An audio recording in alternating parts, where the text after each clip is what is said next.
Good morning and vanakkam. In this video, we're going to be reading from Dancing with Shiva, Hinduism's contemporary catechism, written by Sadguru Sivaya Subramaniya Swami, a richly illustrated sourcebook of Indian spirituality in question and answer form, exploring how to know the divine, honor all creation, and see God everywhere, in everyone.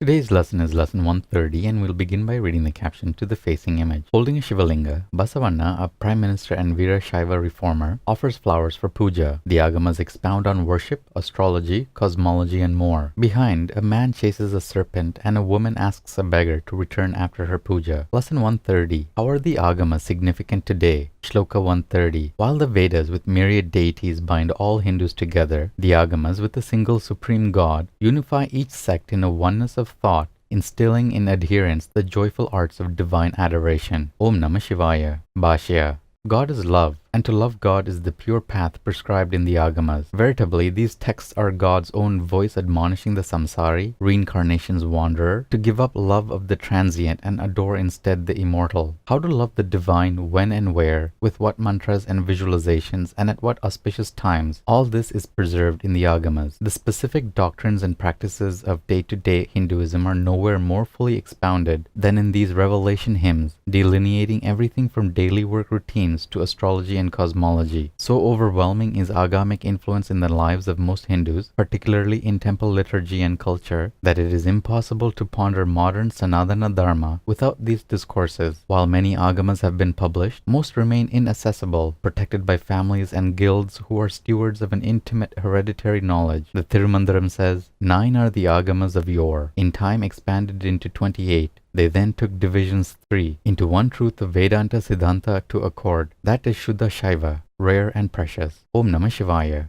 Good morning and vanakkam. In this video, we're going to be reading from Living with Shiva, Hinduism's contemporary culture, written by Sadguru Sivaya Subramaniya Swami. 365 daily lessons based on ancient Vedic laws, disclosing how to approach family, money, relationships, technology, food, worship, yoga, and karma to live a truly spiritual life.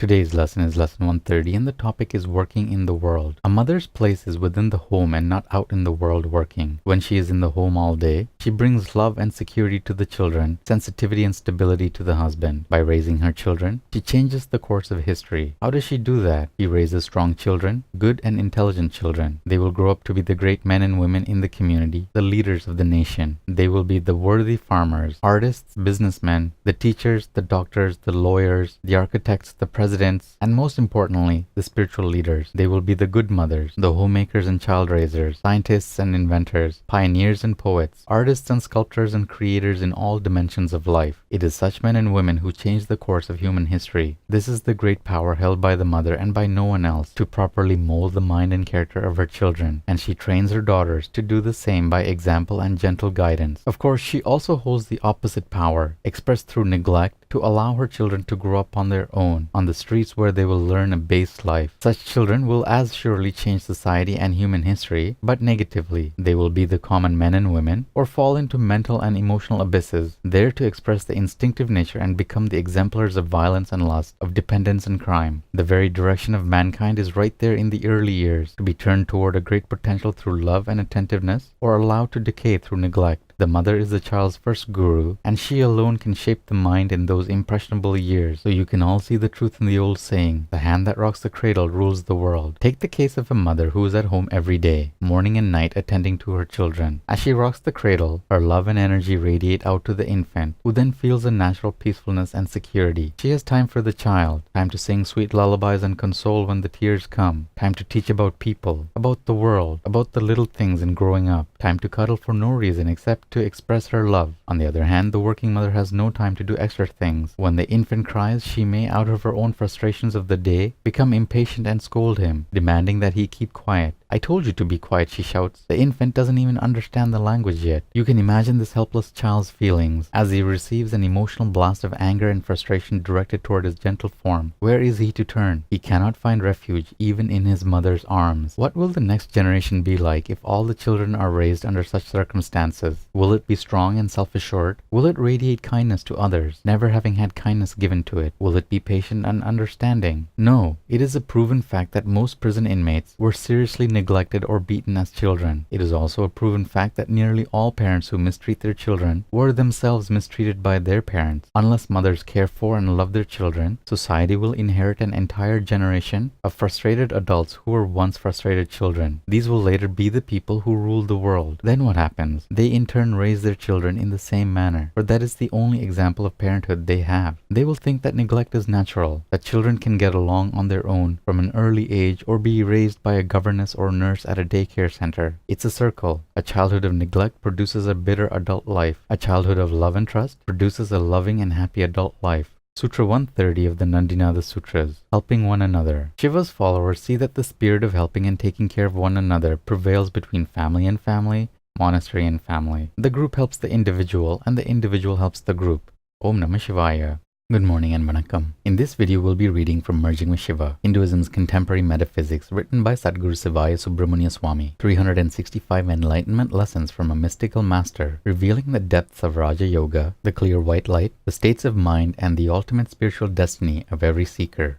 Today's lesson is lesson 130, and the topic is the meaning of icon worship. Hindu temples are new to this side of the planet, and the knowledge of the very special and entirely esoteric nature of the Hindu temple is unknown in the West. One of the first misunderstandings that arises in the West is the purpose and function of the graven image. The Judeo-Christian tradition firmly admonishes against the worship of graven images, though of course in Catholicism saints and images, and in Eastern Orthodoxy their pictures are reverently worshipped. The Hindu doesn't worship idols or graven images. He worships God and the great god like Mahadevas. The image is only that, an icon or representation or channel of an inner plane deity that hovers above or dwells within the statue. The physical image is not required for this process to happen. The god would perform his work in the temple without such an image. And indeed there are Hindu temples which have in the sanctum sanctorum no image at all but a yantra, a symbolic or mystic diagram. There are other Hindu temples which have only a small stone or crystal, a mark to represent the god worshipped there. However, the sight of the image enhances the devotee's worship, allowing the mind to focus on the sacred bonds between the three worlds, allowing the nervous system to open itself to the darshan. Sight is very powerful. Sight is the first connection made with the deity. The sight of the icon in the sanctum stimulates and enhances the flow of uplifting energies or pranas within the mind and body. Each deity performs certain functions, is in charge, so to speak, of certain realms of the inner and outer mind. Knowing which deity is being worshipped, by seeing the image of the deity there, unfolds in the mind's eye a like image and prepares the way for a deeper devotion. In a Hindu temple, there is often a multiplicity of simultaneous proceedings and ceremonies. In one corner, an extended family or clan, with its hundreds of tightly knit members, may be joyously celebrating a wedding. At another shrine, a lady might be crying in front of the deity, saddened by some misfortune and in need of solace. Elsewhere in the crowded precincts, a baby is being blessed, and several groups of temple musicians are filling the chamber with the shrill sounds of the Nagaswaram and drum. After the puja reaches its zenith, Brahmin priests move in and out of the sanctum, passing camphor and sacred ash and holy water to the hundreds of worshippers, crowding eagerly to get a glimpse of the deity. All of this is happening at once, unplanned and yet totally organized. It is a wonderful experience, and such a diverse array of devotional ceremonies and such an intensity of worship can only be seen in a Hindu temple. There is no place on earth quite like a Hindu temple. Esoterically, the gods in the temple, who live in the microcosm, can work extraordinarily fast with everyone.